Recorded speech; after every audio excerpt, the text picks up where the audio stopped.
Sabemos que o hidrogênio é um átomo que quer receber um elétron. Diferente de todo mundo que tem um elétron na última camada, né? O enxofre quer fazer o quê? Receber quantos elétrons?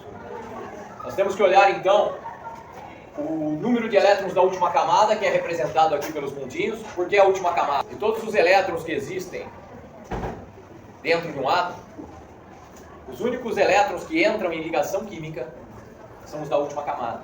É na última camada que ocorrem as ligações químicas, até porque os átomos eles estão chegando. Onde que eles se encontram? Na periferia. É o fronte de batalha, é a última camada. Muito bem. Quando eu olho então, eu vejo uma ligação covalente, porque ambos querem receber elétrons, ok? Então, saber o tipo de ligação é algo tranquilo. Só existem 3 tipos de ligações, tá? Basta você, qualquer coisa, dar uma parada quando tem dificuldade com isso e você dá uma relembrada. Como é que eu vejo o tipo de ligação? É algo muito simples, né? Se a ligação é covalente, ligações químicas aqui são moleculares, tá bom? Ou covalentes. Quando a ligação é covalente, você aproximará o par de elétrons deles. Veja bem, você aproximará os elétrons de cada átomo, formando um par. Esse par vai ficar mais perto do mais eletronegativo, lembra-se que é o enxofre aqui. Do outro lado aparece outro hidrogênio fazendo também uma ligação. Agora, por que 2 hidrogênios? A primeira ligação, veja que a ligação covalente é um par que vale para ambos os átomos. Então o enxofre ficará com 7 elétrons, enquanto o hidrogênio ficará com 2. O hidrogênio ele quer 2 elétrons. O hidrogênio é um átomo que só tem a primeira camada. Na primeira camada, 2 elétrons dá estabilidade. Agora o enxofre quer ficar com 8 na última camada. Isso ocorre para que ele fique estável, segundo a teoria do octeto, que é a teoria que nós estamos usando aqui. A teoria do octeto explica tudo? Não. Existe depois a teoria dos orbitais moleculares, que é mais avançada. A teoria do octeto não irá explicar muitas situações da química. Mas pensando dessa maneira, né, que átomos querem ficar com 8 elétrons na última camada, dá para você realmente conseguir entender as substâncias formadas pelos elementos representativos, basicamente. Quem são os representativos? Aqueles que pertencem a famílias do tipo A. E também o hidrogênio, que não pertence a família alguma, é bom lembrar, mas é representativo.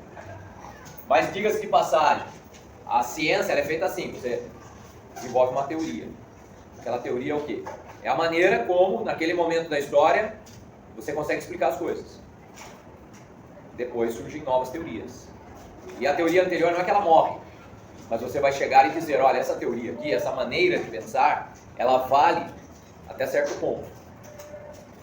Agora tem uma nova teoria aí para explicar coisas que essa teoria não explica. Quer dizer, a única maneira de se atingir estabilidade é ter 8 elétrons na última camada? De jeito nenhum, já sabemos que não. Porém, não deixa de ser, não caiu a ideia. Ter 8 elétrons na última camada, de fato, é uma situação que leva um átomo a ter estabilidade energética.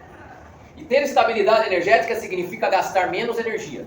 Porque o universo, tudo no universo inteiro caminha para menor gasto de energia possível e maior desordem possível. Isso a gente chama de leis da termodinâmica. Tá? Então aqui, essa é a explicação. Lembre-se que estamos usando a teoria do octeto. Até o vestibular é o que vale, teoria do octeto. Quando é que eu aprendo a teoria dos orbitais moleculares? Se você entrar numa boa faculdade de química, aí você vai chegar nisso. A gente representa a ligação covalente por um traço. Então vamos supor que você está estudando, você acha um material que decide representar a ligação iônica por um traço. Então isso é coisa de aventureiro. Aí você elimina o material. Você nunca use, tem que ser traço com a ligação covalente, próximo do mais eletronegativo. Gente, como é que eu vejo a geometria de uma molécula? Você deve imaginar que os pares de elétrons, ligantes ou não ligantes, tá? Pense comigo aqui, que as canetas azuis são esses 2 pares que não entram em ligação e as pretas são os pares que entram em ligação. Gente, são como nuvens Tá? Cada par de elétron é uma nuvenzinha negativa, porque elétron é negativo. Então o que eles vão fazer naturalmente? Eles vão se afastar, como se essas 4 canetas estivessem carregadas negativamente. Aí você pensa, eles vão se afastar, vão ficar assim. Não, esse não é o melhor afastamento, eles vão se afastar o máximo que podem, a natureza cuida disso. Né? E o máximo que pode, na verdade, vai ficar mais ou menos assim. Esse afastamento buscando várias direções, né? Ele é muito mais afastado do que a primeira maneira que eu mostrei para vocês, que seria todo mundo ficar no mesmo plano.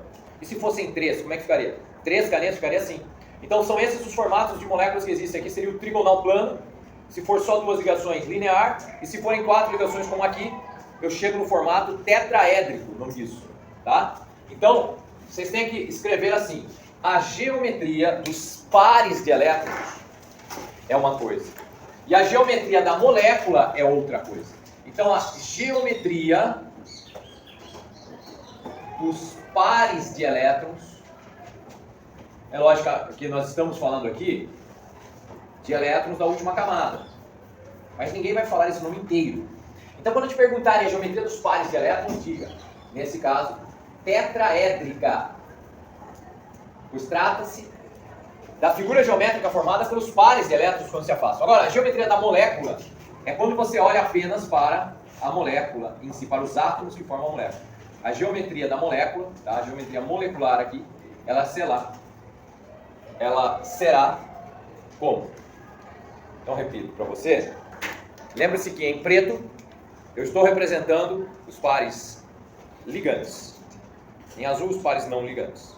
Se eu olhar apenas para os pares não ligantes, aliás, apenas para os pares ligantes, apenas para as canetas pretas, o que eu vejo? Eu vejo um ângulo. Agora, por que é um ângulo? Porque tem a ação dos outros pares.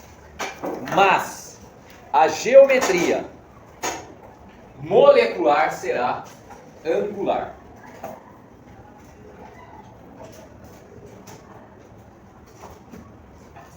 E você, então, poderá representar e deverá, na medida do possível, representar a estrutura desta forma. Vejam os nomes. Primeira, fórmula eletrônica. Segunda, fórmula estrutural plana. Terceira, fórmula estrutural espacial. Essa daqui. Ou também chamada fórmula estrutural geométrica. Também chamada geometria molecular. Se um dia te pedirem, dê a geometria da molécula da H2S, é isso. Construir isso. É lógico que o traço o mais bonitinho possível, né?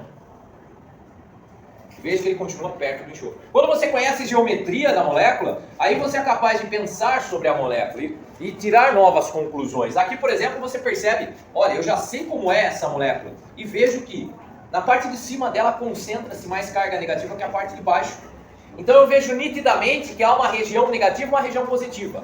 Há um polo negativo e um polo positivo, o que faz esta molécula ser uma molécula polar.